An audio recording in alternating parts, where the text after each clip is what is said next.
Good evening and welcome to our Volusia Forever program.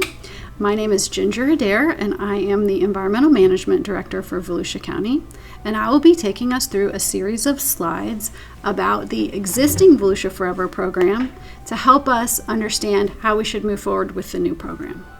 We're going to talk mostly this evening about the existing Forever program, but I want to take 1 minute to talk about the 2020 referendum. Voters were asked in November of 2020 to approve a program that included an ad valorem tax of 1/5 of a mil for 20 years. That is projected to raise $179 million over those 20 years. It permits bonding in an amount not to exceed $60 million. The purpose is to finance acquisition and improvement of environmentally sensitive water resource protection, forests and farmlands, and outdoor recreation lands. It requires full public disclosure through an annual audit. This referendum was approved by 75.6% of Volusia County voters, which is why we're here this evening to talk to the citizens about how the program will move forward. The County Council adopted a resolution numbered 2021-11 that established the Volusia Forever Advisory Committee. The purpose of that committee is to oversee the review of proposed acquisitions and make recommendations to the County Council, to review applications to ensure that requests meet the objectives, the criteria, the procedures, and the guidelines of the program, to periodically review program procedures, guidelines, and criteria for acquiring property, to oversee the review of those proposed acquisitions and improvements for consistency with the intent and the goals of the program, assess the program priorities and recommend a ranking of properties, make recommendations regarding participation in federal, state, and district grant programs, review and/or assess the land acquisition, water resource protection, forests and farmlands, and outdoor recreation needs of the county, and make recommendations on how Volusia Forever can address them, and to recommend further evaluation of properties through resource assessments. Resolution 2021-11 establishes membership of the Forever Advisory Committee. Members serve 2 terms that expire on March 31st of odd-numbered years. If any member fails to attend 2 meetings during any calendar year, the seat is deemed vacant. The committee shall conduct an annual goal-setting workshop to outline its work program for the year, and will make an annual report to the County Council on accomplishments and review the annual program audit reports. The role of county staff. County staff are here to support the advisory committee, to provide an eligibility evaluation report for all nominated properties, to communicate with property owners, other acquisition partners, and regulatory agencies, to present committee recommendations to the County Council and inform the committee members of County Council actions, and to negotiate acquisition contracts. The land nomination and review process. The program shall accept nominations from any governmental entity, conservation organization, corporation, or individual for any land within Volusia County. The committee or the staff may also nominate lands. Lands shall be evaluated on a first-come, first-served basis. Staff may establish a nomination cycle and deadlines. Nominations shall be submitted on an application form not to exceed 10 pages. Staff will perform an initial review based on the established criteria, including a site visit. And staff will prepare a draft property evaluation report and provide it to the property owner or representative for review, and then to the committee for evaluation. Priorities for acquisition. In the current program, priorities are properties on the Water Management District 5-year acquisition plan, completion of projects begun under previous acquisition programs, additions to existing conservation lands, properties that enhance corridors and connectivity, properties of significant size to achieve meaningful conservation objectives, and properties facing imminent loss to development. The Volusia Forever program has established site ranking criteria. There are 18 primary criteria that are grouped into 6 groups. The first group is proximity and connectivity. Second is furtherance of acquisition efforts. Third is water resources. Fourth, environmentally sensitive lands. Fifth is provision of resource-based recreation lands. And sixth is management requirements. There are also 3 enhancement criteria. To be eligible for acquisition, a site must meet 10 of the 18 primary criteria. To be eligible for a conservation easement, a site must meet 5 of the criteria. I'll go through each of the site ranking criteria by group. The first group is proximity and connectivity. The criteria are: is the property functionally adjacent to existing conservation land, either a conservation easement or in public ownership, or a Volusia Forever eligible property? Will the acquisition maintain the ecological link or habitat corridor between 2 or more otherwise unconnected existing conservation lands, either conservation easements or public ownership? The second group is furtherance of acquisition efforts. Those criteria are: will the acquisition further a project begun under previous or existing governmental land acquisition programs? And based upon a preliminary assessment, for example, partnership experience, property size, location, and features, is there a reasonable expectation of matching funds from other sources to assist in the acquisition? Water resources. Does the property serve an important groundwater recharge function? Does the property contain or have frontage upon a water body, wetlands, or waterway?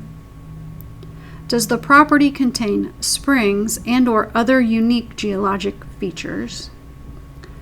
And does the property have the potential for water resource development, for example, potable water development? Environmentally sensitive lands. The criteria are: is there the potential that acquisition of the property will protect or maintain populations of any federal or state listed species, including but not limited to endangered, threatened, or species of special concern, which may typically be expected to occur on the property? Does the property contain viable acreage of 1 or more scarce, unique, or other significant upland communities? And will the acquisition protect fragile coastal resources?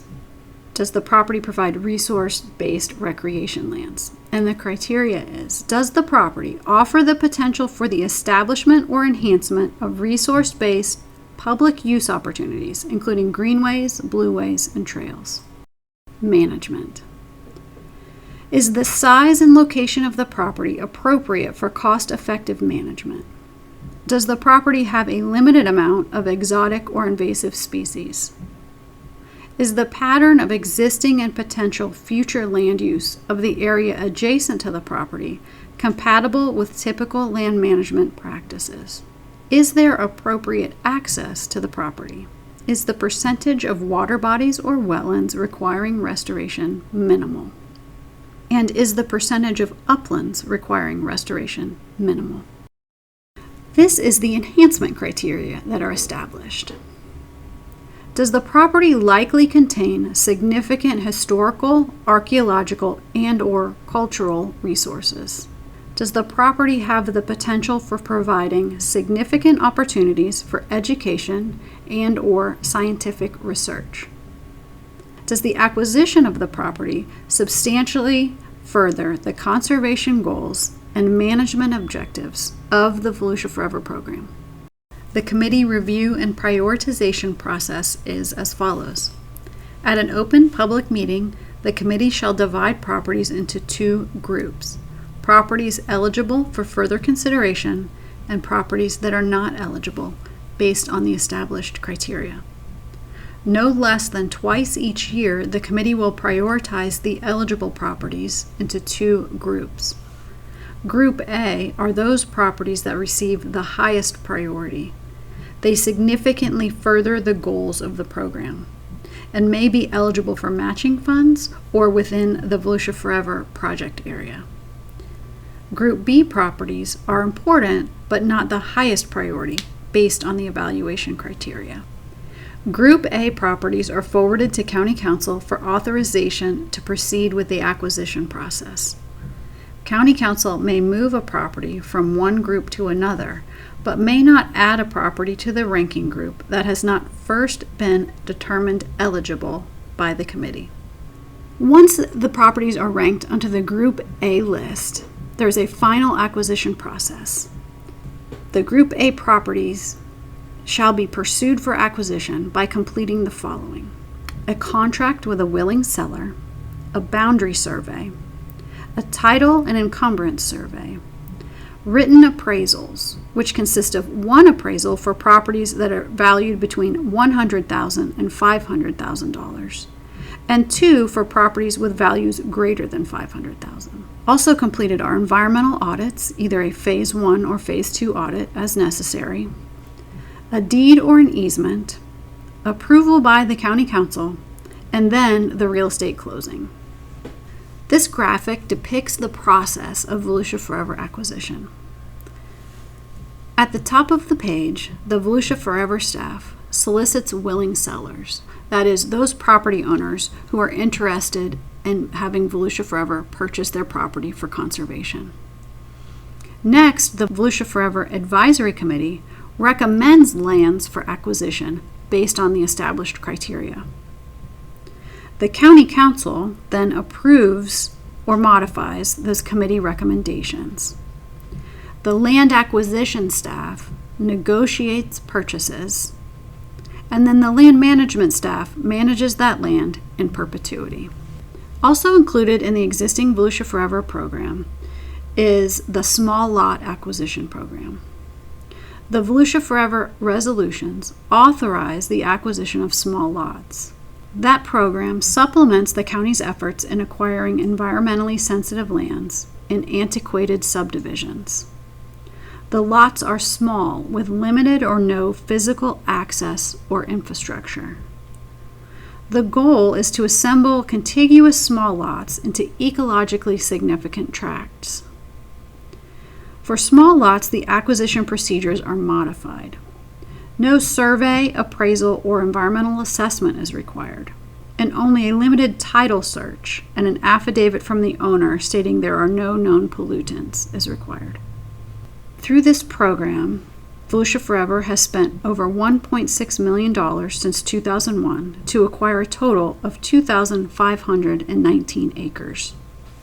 One important portion of the Volusia Forever program is the land management set-aside. In the program from 2000 to 2020, 10% of the appropriated funds of the program were set aside to ensure that there is adequate funding for public access, land management, and improvements thereon of lands purchased under Volusia Forever, as well as the 1986 referendum, and other lands purchased for conservation purposes.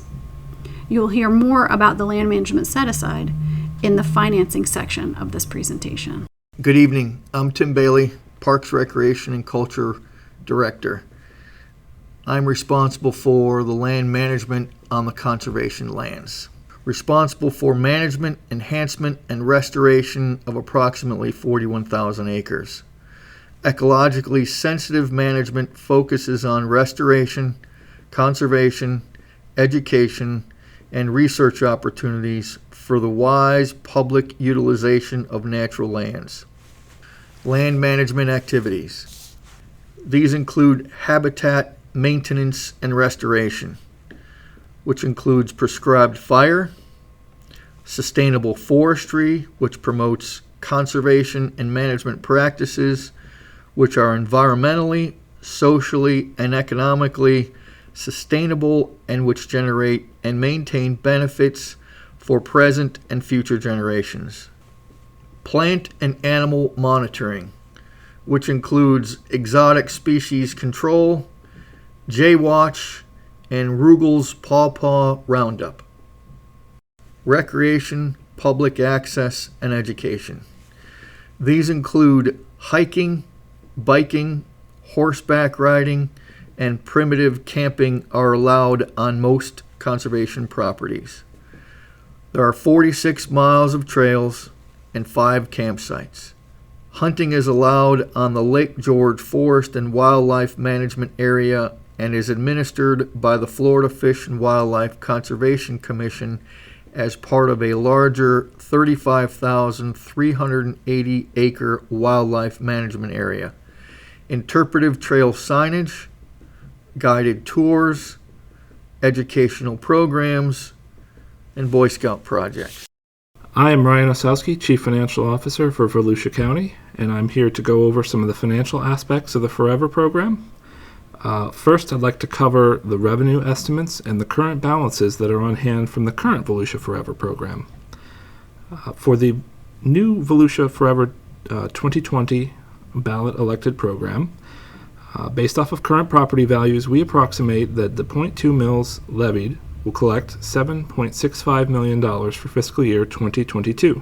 Estimated revenues of approximately $179 million will be collected over the 20 years that this program will be in place, and that was based off of regression modeling on historical property values for the 20 years. There are several different ways that you could look at modeling property tax revenues, especially when you're forecasting over such a long period of time.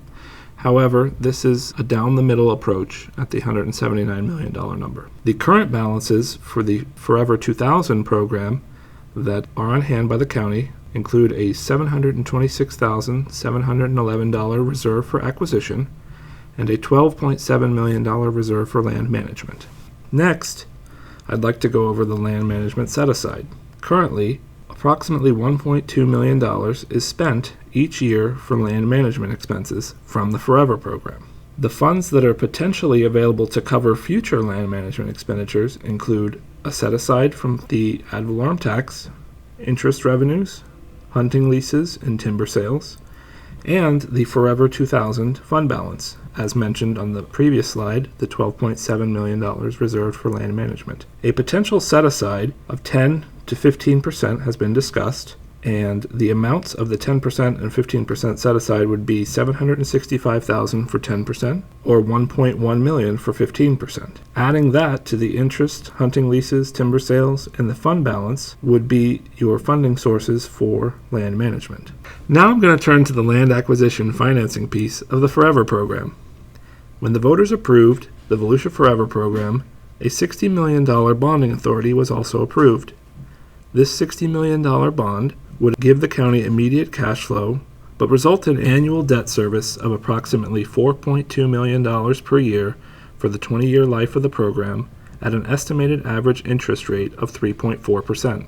In addition to limited general obligation bonds, the county also has the potential for other credit mechanisms, such as revenue bonds. However, both limited general obligation and revenue bonds would be subject to the federal government's restrictions on tax-exempt debt. As an issuer of tax-exempt debt, we have to obey what the IRS views as a potential for overburdening the tax-exempt bond market. Basically, the IRS doesn't want you to issue debt until you actually need it and have a plan for spending it. It would not be advisable to take out debt just to have the money on hand to be able to say that we are ready to purchase. Instead, purchases should be lined up ahead of time, and then the financing should be determined. This is because the county has the appropriate cash flow to make those purchases and then get the financing after the fact. The financing time frame is approximately 3 months, depending on what type of financing and the amount of the financing. But in that meantime, between the purchase and the time that the financing is acquired, we have sufficient cash flow and the potential to borrow from the land management fund balance in order to make any purchases that are recommended to be made from this program. Thank you for listening to the financing portion of the Volusia Forever program.